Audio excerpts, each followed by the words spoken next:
মাননীয় স্পিকার, বেকারত্ব তো আমাদের বিরাট একটা সমস্যা। বিভিন্ন অবৈধ পন্থে আমরা এটা রোধ করতে সক্ষম হয়েছি।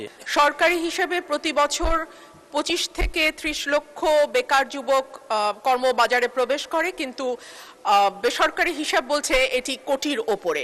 সো এরকম জায়গায় আমরা দেখি যে প্রবাসে যারা যেতে চান তাদের অনেকে বৈধ উপায়ে যেতে পারেন না।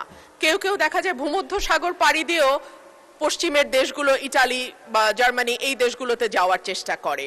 সো আমি আপনার মাধ্যমে মাননীয় মন্ত্রীর কাছে জানতে চাই যে আমাদের কম খরচে, দেখা যায় যে বাংলাদেশ থেকে যারা যায় তাদের খরচ ভারত থেকে বা পাকিস্তান থেকে যারা যায় তাদের কয়েক গুণ বেশি।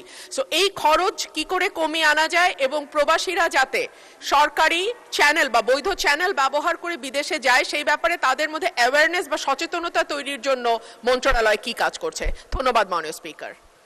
এই ব্যাপারে মাননীয় সংসদ সদস্যকে অবহিত করতে যাচ্ছি যে আমরা এই ব্যাপারে একটি কমিটি তৈরি করা হয়েছে। আমরা এই সরকার দায়িত্ব নেওয়ার পর থেকে এই নদীপথে বা বিভিন্ন অবৈধ পন্থে আমরা এটা রোধ করতে সক্ষম হয়েছি এবং একই সাথে আমরা যাতে ল কস্টে আমাদের দেশের নাগরিকদেরকে আমরা বিদেশে প্রেরণ করতে পারি, তার জন্য আমরা আমাদের জাতীয় কার্যক্রমগুলো গ্রহণ করা হয়েছে। ইনশাআল্লাহ আমরা ল কস্টের মাধ্যমেই আমরা লোকবল প্রেরণ করতে পারবো। ধন্যবাদ। এবং এই ব্যাপারে আমরা আমাদের একটি কমিটি গঠন করা হয়েছে, সেই কমিটির মাধ্যমে সার্বক্ষণিকভাবে মনিটর করা হচ্ছে। ধন্যবাদ।